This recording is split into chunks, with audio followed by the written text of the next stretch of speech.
हर शाम पंडित जी और दोस्तों की महफिल कॉलोनी के पार्क में जमती है। कई सालों से ये रूल है कि सब के सब शाम 6 बजे पार्क के एक फिक्स कोने पर पहुंचकर बैठ जाएंगे। सर्दियों में ये टाइम 5 बजे का होता है। ये रूल तभी टूटता है जब कोई बीमार हो, कहीं गया हो या मौसम खराब हो। सब के सब रिटायर्ड हैं, अब करने को कुछ काम नहीं और घर के बाकी लोग अपने डेली रूटीन्स में इतने बिजी हैं कि इनके लिए किसी के पास टाइम नहीं। इसीलिए पार्क में बैठकर एक दूसरे से अपना सुख दुख बांट लेते हैं, कुछ अपनी कह लेते हैं, कुछ दूसरों की सुन लेते हैं। इसके अलावा भी बहुत सारी बातें हैं, जैसे कि देश दुनिया की बातें, पॉलिटिक्स की बातें वगैरह वगैरह। दोस्तों, यहाँ पर ये जानना जरूरी है कि आप सुन रहे हैं गीता ज्ञान। अब वापस आते हैं पंडित जी और उनके दोस्तों पर। पिछले कुछ दिनों से दोस्तों की ये महफिल थोड़ा उदास उदास सी रहती है।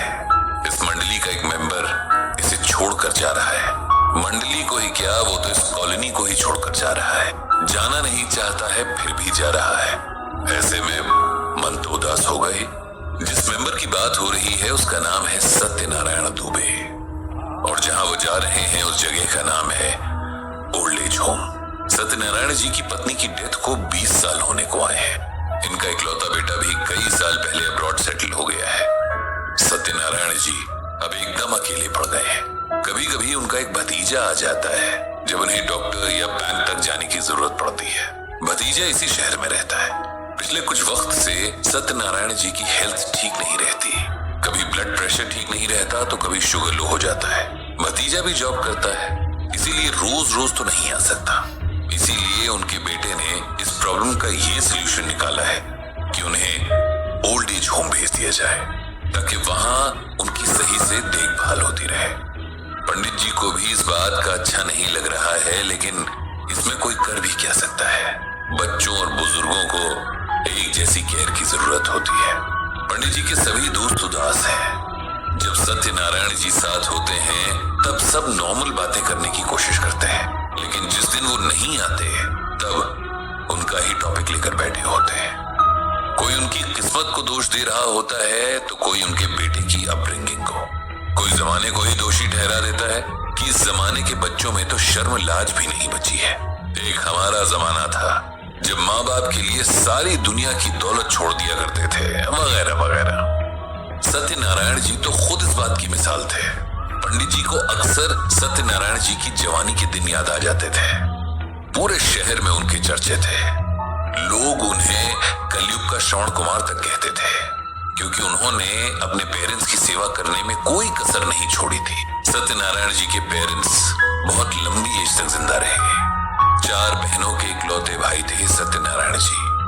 बहनें तो शादी के बाद अपने घर चली गईं, इसीलिए पेरेंट्स की रिस्पॉन्सिबिलिटी सत्यनारायण जी को निभानी थी, जिसे उन्होंने बहुत अच्छे से निभाया। सुबह सुबह उठकर ऑफिस जाने से पहले अपने पेरेंट्स को नाश्ता बनाकर खिला दिया करते थे, क्योंकि उनकी वाइफ बच्चों के स्कूल जाने की तैयारी में बिजी रहती। पेरेंट्स के रूम से लेकर कपड़ों तक की साफ सफाई की जिम्मेदारी खुद लेते थे, क्योंकि उस दौर में सब अपने काम खुद ही करते थे। काम वाली रखने या नौकर रखने का न तो चलन था, न ही इतने पैसे लोगों के पास हुआ करते थे। जब उनके पापा बीमार पड़े तो उन्हें हर दूसरे दिन ऑफिस से छुट्टी लेनी पड़ती। बॉस की डांट भी इस वजह से खानी पड़ती, लेकिन उन्होंने इस बात से कभी माथे पर शिकन नहीं आने दी। आखिरी वक्त आने तक उनके फादर एकदम बच्चों जैसी हालत में आ गए थे। यहाँ तक कि उन्हें खाना भी हाथ से खिलाना पड़ता था। सत्यनारायण जी ने ये सब भी किया और बहुत प्यार से किया। फादर की डेथ के कुछ साल बाद तक उनकी माँ जिंदा रही। उनकी भी पूरी केयर सत्यनारायण जी ने ही की। ऐसा नहीं है कि उनकी वाइफ इसमें साथ नहीं देती थी, वो भी बहुत अच्छी महिला थी, लेकिन सत्यनारायण जी खुद ही अपने पेरेंट्स की सेवा करना ज्यादा पसंद करते थे। आज जब वो खुद उस स्टेज में हैं, तब उनके पास कोई पानी देने वाला भी नहीं है। दोस्तों की महफिल में इस बात को भी डिस्कस किया जाता था। पंडित, तुम तो कहते हो कि इंसान अपने कर्मों का फल भोगता है। हमारी जानकारी में तो सत्यनारायण ने बहुत अच्छे कर्म किए, अपने पेरेंट्स की बहुत सेवा की, फिर उसके साथ ऐसा क्यों हो रहा है? बताओ, उसे इस एज में ऐसे क्यों अपना घर छोड़कर अनजान लोगों के साथ रहने जाना पड़ रहा है? पंडित जी उन्हें समझाते कि आत्मा कोई 1 या 2 जन्मों में नहीं बंधी होती, वो तो लगातार 1 शरीर से दूसरे शरीर में जाती रहती है। एक जन्म के कर्म से कुछ खास तय नहीं होता।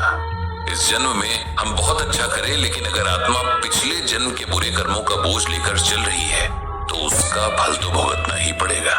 अब वो दिन भी आ गया था जब सत्यनारायण जी को ओल्ड एज होम जाना था। एक शाम पहले जब उनसे मिलने उनके घर गए तो माहौल बहुत गमगीन हो गया था। सब मिलकर लौट आए, लेकिन पंडित जी वहीं बैठे रहे।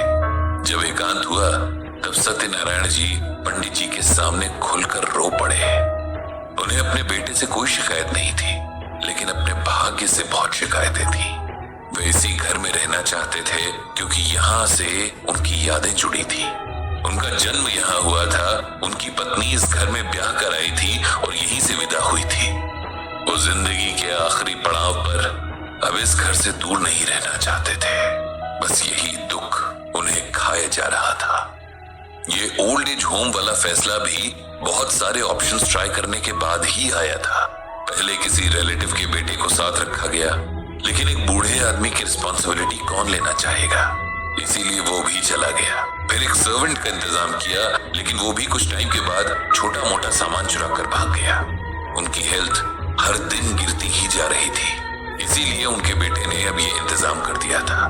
इस ओल्ड एज होम में डॉक्टर से लेकर नर्स तक की सारी फैसिलिटीज थी।